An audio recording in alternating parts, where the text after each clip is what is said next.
Weeds din ito na mga bulaklak. Weeds lang ito siya, guys. Ilagay ko po ito sa table namin. Ayan, ilagay natin ito sa flower vase.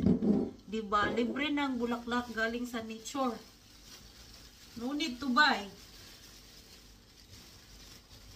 Ayan, guys, tingnan nyo ang ganda, diba? Ganda, guys. Tingnan nyo, guys. Diba? Ang ganda. Fresh flowers from the nature. Flower base number 2. Diba, guys? Ang ganda. Thank you for watching. Have a lovely weekend.